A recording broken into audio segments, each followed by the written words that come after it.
आज हम अपने कक्षा 9 के बच्चों को जो 5वां हिस्सा था समुद्र तटीय मैदान कोस्टल प्लेन, इसके बारे में बताते हैं। समुद्र तटीय, समुद्र के किनारे हर कोई बड़ा बड़ा होटल अपना बनाना चाहता है। वहाँ उसको बड़े बड़े पार्कों में करना चाहता है ताकि वहाँ का डिमांड ज़्यादा होता है।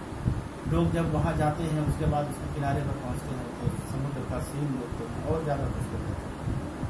बहरहाल हम इस मैदान को, जो समुद्र तटीय मैदान कोस्टल प्लेन है, इसके बारे में हम आपको बताते हैं कि यह मैदान कच्छ की खाड़ी से लेकर कन्याकुमारी तक फैला है।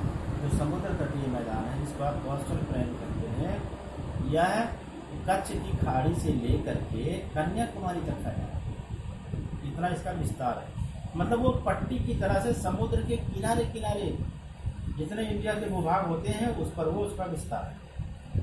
अर्थात पश्चिम में कच्छ की खाड़ी और पूर्व में कन्याकुमारी तक इसे माना जाता है, इसका विस्तार माना जाता है। इसकी औसत चौड़ाई 64 किलोमीटर के आसपास है। एवरेज चौड़ाई जो है 64 किलोमीटर का एरिया समुद्र से चौतरफा साइड, मतलब समुद्र के पास से 64 किलोमीटर की चौड़ाई में एकदम पट्टी की शक्ल में वह जो है क्या कहलाती है, समुद्र तटीय मैदान कहलाता है। इसे इसमें क्या क्या फायदे हैं हम आपको बताते हैं। इसको पहले दो भागों में बांट दिया गया है, एक पश्चिम तटीय, एक पूर्व तटीय भाग। पश्चिम तटीय मैदान और दूसरा पूर्व तटीय मैदान, दो पार्ट में डिवाइड किया गया है। बहरहाल एक एक पार्ट का अभी हम डिस्कस करते हैं, उसके पहले हम इसकी कुछ यूजफुल बातें बता दें आपको। इसमें इस समुद्र तटीय मैदान का उपयोग जो है उपजाऊ के दृष्टिकोण से बहुत अच्छा है। खेती के लिए यहाँ चावल की खेती बहुत अच्छा होता है। समुद्र के किनारे की जो ज़मीनें हैं वो बहुत उपजाऊ, और जो उपजाऊ भूमि पर आप कोई भी खेती कर सकते हो। दूसरा चीज़ कि यहाँ अच्छे किस्म के बालू पाए जाते हैं।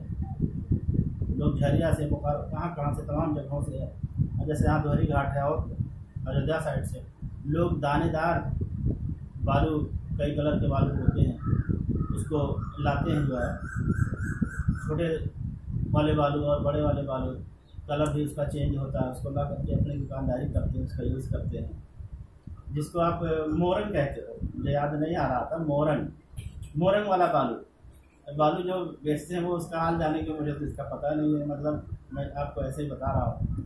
वो मोरंग वाला बालू और एक सादा वाला बालू बोलते हैं शायद। तो ये उस मैदान से बहुत अच्छे ढंग के पाए जाते हैं। फिर तीसरा जो होता है, इस मैदान में नमक बनाने का कार्य होता है। समुद्र तट के आसपास झील, मतलब छोटे छोटे ऐसे गड्ढे बना दिए जाते हैं।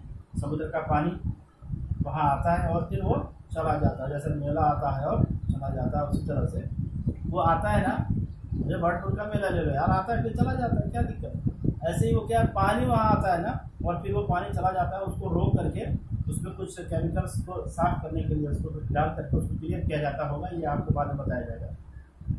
बहरहाल नमक का उत्पादन वहाँ उस क्षेत्र में होता है। और तीसरा चीज़ फिशिंग, मछली पकड़ना। लोग मछली पकड़ते हैं और इंडिया की मछली यार पूरी दुनिया में फेमस है।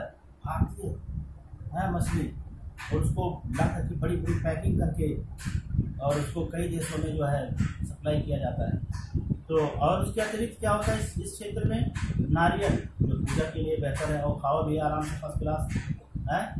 तमाम तरह का हलवा बनाओ, उसमें जो है बड़ी सारा सब डाल करके बनाओ, आराम से खाओ। तो ये नारियल की खेती भी यहाँ पे होता है ना। और उसके बाद फिर एक चीज़ जो सबसे इम्पोर्टेंट मैं आपको बताने जा रहा हूँ, वो बॉम्बे हाई, ये उसी क्षेत्र में आता है। ये खनिज तेल का एक क्षेत्र है जो समुद्र में पाया जाता है। उसी मैदान से, उसी मैदानी भाग के क्षेत्र में समुद्र में अंदर कई किलोमीटर अंदर जा कर के एक स्पेस है, एक जगह है जहाँ पर तेल निकलता है, समुद्र के अंदर से तेल निकलता है। That is called Bombay high, उसे हम बॉम्बे हाई कहते हैं। वहाँ से बहुत मात्रा में तेल निकाला जाता है और पूरे देश में सप्लाई होता है उसका। तो इसलिए भी ये बेहतर है। अब हम आपको इसका यूज़ तो 5 आपको बता दिए। यह उपजाऊ है, अच्छे किस्म के यहाँ बालू पाए जाते हैं। 2, तीसरा नमक बनाया जाता है। चौथा नारियल और मछली पकड़ने का कार्य होता है। 5वां बॉम्बे हाई खनिज उत्पादक तेल भी इसी भूभाग समुद्र तटीय मैदान से ही उसका फंक्शन सॉल्व होता है। समझे आप। फिर हम आपको बताते हैं इस मैदान को 2 भागों में कैसे डिवाइड किया गया है। सबसे पहला पश्चिम तटीय मैदान। क्या है? पश्चिम तटीय मैदान। अब पश्चिम तटीय मैदान में इसमें कोंकण तट का मैदान दमन से लेकर, दमन दीव आप जानते हो, दमन से लेकर के गोवा तक है। इस मैदान की चौड़ाई 50 से 60 किलोमीटर तक है। समझा? 50 से 60 किलोमीटर तक इसका भूभाग है। अब ये पश्चिम तटीय में आता है। दूसरा इसका जो ग्रुप एक और है, मालाबार तट का मैदान भी इसी में आता है। मालाबार तट भी एग्जाम में अक्सर पूछता है कि मालाबार तट कहाँ है, तो इसका भी मतलब इसी के अंतर्गत आता है। या मंगलौर से लेकर कन्याकुमारी तक 500 किलोमीटर की लंबाई में है। 500 किलोमीटर की लंबाई में यह जो है मंगलौर से लेकर कन्याकुमारी तक। फिर इसी में तीसरा स्टेप आपको बताते हैं, लैंगून नामक छोटी छोटी कई झीलें हैं। छोटी छोटी बहुत सारी झीलें हैं। मतलब एक झील ही पा जाओ तो बहुत बड़ी चीज है, तो कई झील की बात है। इसी मैदान में ये झीलें पाई जाती हैं। तो ये रहा पश्चिम तटीय मैदान। और इसका सेकंड स्टेप जो पूर्व तटीय मैदान कहलाता है ना, वेस्ट कोस्ट एरिया एंड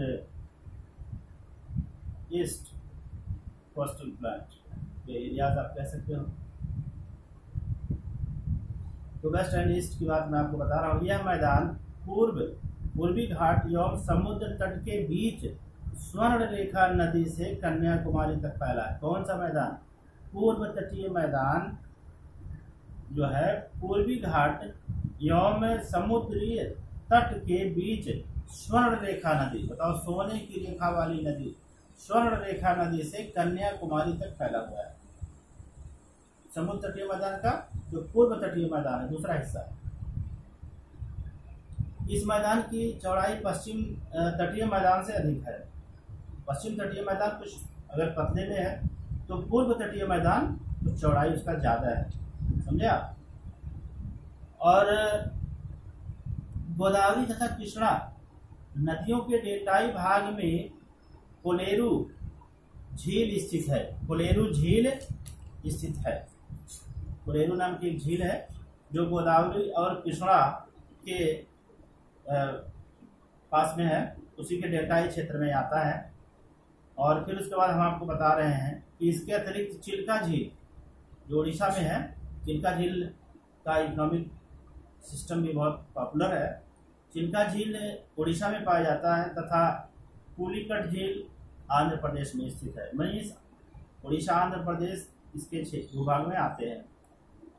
तो चिल्का झील उड़ीसा, पुलिकट झील आंध्र प्रदेश और तमिलनाडु में इस मैदान के कुछ हिस्से आते हैं।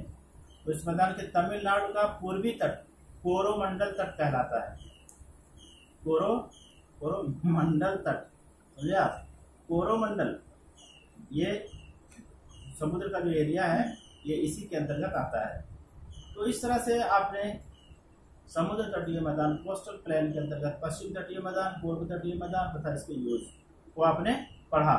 अब जो है अब हम आपको जो है फिर नेक्स्ट बताते हैं कि इस तरह से आर्थिक क्षेत्र में इसका बहुत मतलब लंबा जो फायदा है, जिसका आप आगे वाले क्लासों में और भी पढ़ते जाएंगे। आप तो अभी 9th में हैं, फिर जब 10th में आएंगे बहुत डिटेल में बहुत सारा ज्ञान हम आपको देंगे इसी से रिलेटेड। समझे आप।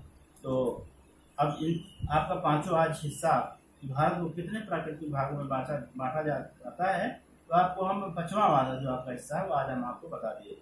तो इसी के साथ आज का लेक्चर मेरा खत्म होता है।